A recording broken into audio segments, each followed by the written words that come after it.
दर्शकों, जेके update prime time में मैं प्रशांत भारद्वाज आपका स्वागत करता हूं। आज के प्राइम टाइम में हम चर्चा करेंगे जम्मू में कोरोना से बढ़ती हुई मौतें।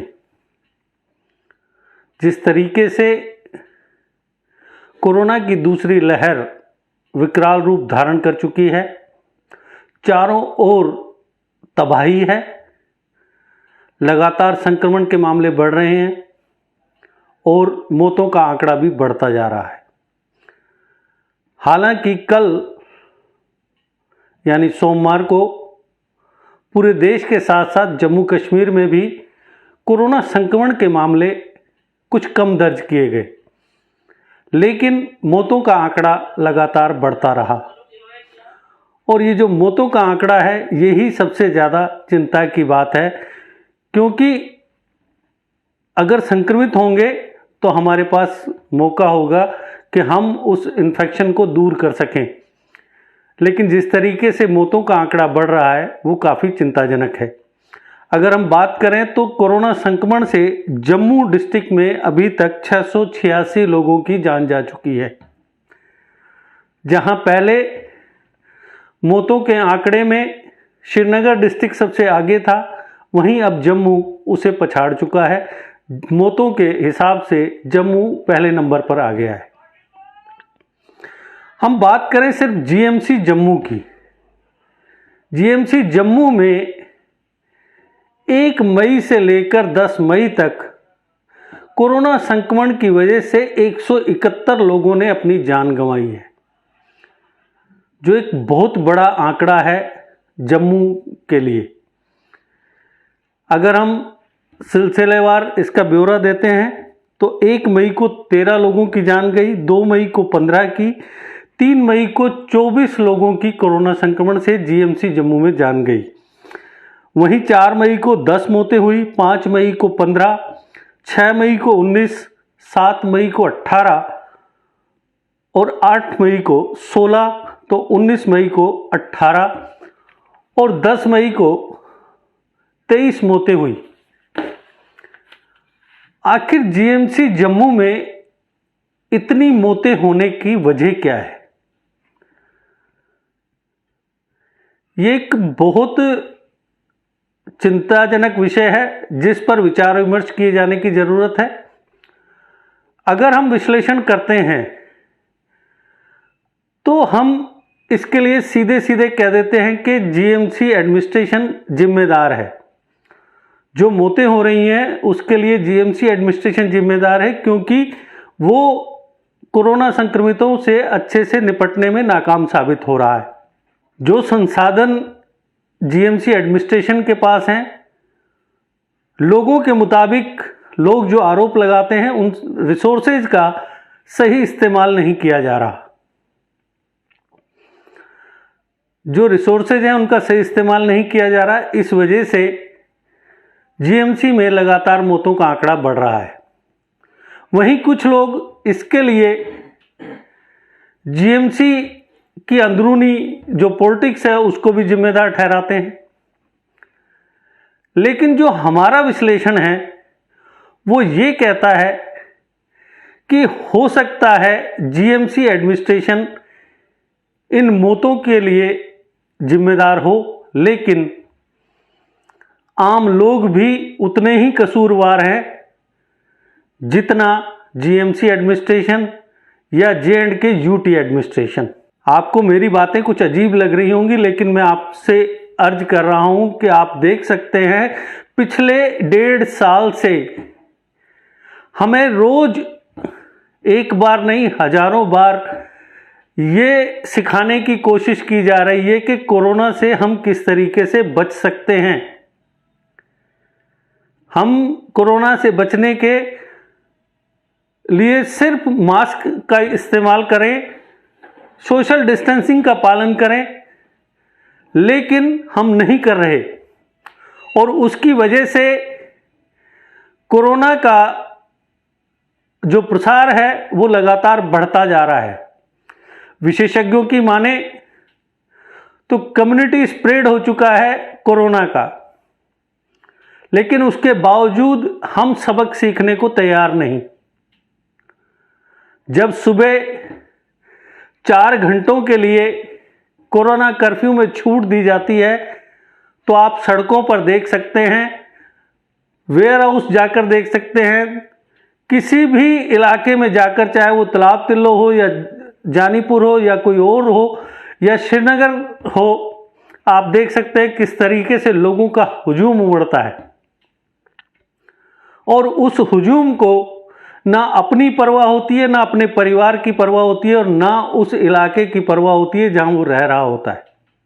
इस वजह से कोरोना का संक्रमण लगातार बढ़ता जा रहा है। आज की अगर हम बात करें तो आज कश्मीर में विभिन्न स्थानों पर, बैंकों के बाहर, बाजारों में लोग टूट कर पड़ रहे हैं, हुजूम लगा हुआ है। अब एडमिनिस्ट्रेशन की भी कुछ लिमिट्स हैं, वो कब तक और कैसे कंट्रोल करेगा। आम लोगों को जब 1.5 साल से सिखाया जा रहा है, उससे सीखने की कोई कोशिश नहीं कर रहा, तो आप बताइए कि एडमिनिस्ट्रेशन क्या करेगा।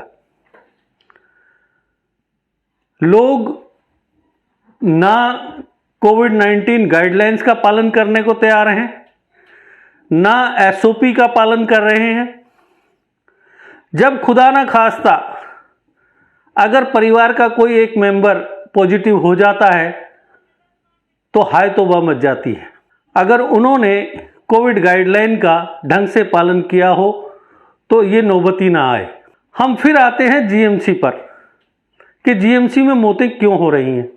जीएमसी में जो 1 मई से मौतें लगातार बढ़ रही हैं, उसके पीछे वजह यह है कि यहाँ पर कोविड पॉजिटिव वही पेशेंट आ रहे हैं जो पिछले काफ़ी दिनों से, जब से वो पॉजिटिव हुए, वो पहले घर में इलाज करते रहे खुद का, और जब स्थिति उनके हाथ से बाहर निकलती दिखी तो वो जीएमसी की ओर दौड़ते हैं। जो पेशेंट होता है उसके साथ जो तीमारदार आए होते हैं, जो परिजन आए होते हैं, वो वेंटिलेटर की मांग करते हैं। अब वेंटिलेटर किस पेशेंट को जरूरी है, किसको नहीं, ये तो फैसला डॉक्टर्स करेंगे। जब आपको मालूम है कि कोरोना की स्थिति विस्फोटक होती जा रही है, आपको अपना ध्यान रखना है और फिर आप एंड टाइम पर पहुंचते हैं, और वो एक ऐसा टाइम होता है कि हमारे पास समय नहीं बचा होता। ना तो कोविड पेशेंट के पास टाइम होता है और ना डॉक्टरों के पास को इतना समय मिल पाता है कि वो उस पेशेंट की जान बचा सके। इसलिए बेहतर यही होगा कि जैसे ही आपको कुछ लक्षण नज़र आते हैं कोविड के, आप तुरंत डॉक्टर से सलाह मशवरा करें और जैसे वो कहते हैं उस तरीके से आप चलें ताकि आप और आपका परिवार सुरक्षित रहे। और जिस तरीके से कोरोना लॉकडाउन में जो 4 घंटे की छूट मिली है, उसका आप गलत इस्तेमाल ना करें, उसका सदुपयोग करें। अगर बेहद ज़रूरी है कि घर का सामान लाना है तभी आप घर से निकलें, और अगर आप घर से भी निकल रहे हैं तो पूरी तरह मास्क लगाकर निकलें। मंडी में या मार्केट में आप जाते हैं तो सोशल डिस्टेंसिंग का पूरा ध्यान रखें, क्योंकि यही हमारे पास है। हम बार बार आपसे रिपीट यही करते हैं, आपसे अनुरोध करते हैं, आपसे गुजारिश करते हैं कि आप कोविड-19 गाइडलाइंस का पालन करें, क्योंकि अगर आपने ऐसा नहीं किया तो ये जो मौतों का आंकड़ा है, संक्रमित होने का जो रेट है वो लगातार बढ़ता रहेगा, कोविड इन्फेक्शन लगातार बढ़ता रहेगा। और इसी तरीके से जैसे जैसे रोज शाम को जब मेडिकल बुलेटिन आएगा तो उसे देखकर हम हैरान होते रहेंगे, परेशान होते रहेंगे। इससे अगर आप बचना चाहते हैं, आप उन लोगों में शामिल नहीं होना चाहते जिन्हें कोरोना की वजह से असमय इस दुनिया से जाना पड़ा, तो हमारी गुजारिश है कि आप कोविड गाइडलाइंस का पालन करें और हर चीज़ के लिए प्रशासन पर तोहमत लगाने से बचें। प्रशासन की भी कुछ लिमिट्स हैं, उनके भी कुछ लिमिटेड रिसोर्सेज हैं, उनका इस्तेमाल वो कर रहे हैं। डॉक्टर पूरी कोशिश कर रहे हैं अपनी जगह, लेकिन हो सकता है कि किसी डॉक्टर की पूरी कोशिश एक मरीज को बचा पाने में कामयाब न हो पाए। इसलिए फिर एक बार आपसे गुजारिश है कि आप कोविड गाइडलाइंस का पालन करें, मास्क का बेहतर इस्तेमाल करें और सोशल डिस्टेंसिंग का पालन करें और ज़रूरी ना हो तो घर से ना निकलें। ये जो लॉकडाउन लगाया गया है ये आपकी बेहतरी के लिए लगाया गया है, आपको सुरक्षित रखने के लिए लगाया गया है। कोई ऐसी वजह नहीं है कि सरकार आप पूरी जनता को घरों में बंद कर दे, सारे काम धंधे ठप कर दे, क्योंकि सरकार को भी रेवेन्यू की ज़रूरत होती है। उसे भी हर चीज़ के लिए, हर कदम उठाने के लिए सरकार को रेवेन्यू की ज़रूरत होती है और रेवेन्यू मिलता है आम लोगों से और चलते कारोबार से। अगर सब कुछ लॉकडाउन है तो आप सरकार की भी मजबूरी है, उसकी मजबूरी को समझिए और सरकार का साथ दीजिए ताकि सरकार आपको सुरक्षित रख सके। और उसके लिए बेहतर है कि आप खुद को और अपने परिवार को सुरक्षित रखें। आज के प्राइम टाइम में बस इतना ही। कल फिर किसी नए मुद्दे पर आपसे चर्चा होगी। तब तक दीजिए इजाजत। नमस्कार। जीके अपडेट रहे हमारे साथ। अगर आप ये वीडियो YouTube पर देख रहे हैं तो हमारे YouTube चैनल को सब्सक्राइब करें और बेल आइकन को क्लिक करें। अगर आप ये वीडियो Facebook पर देख रहे हैं तो हमारा Facebook पेज लाइक जरूर करें। For advertisement please contact 7051091811।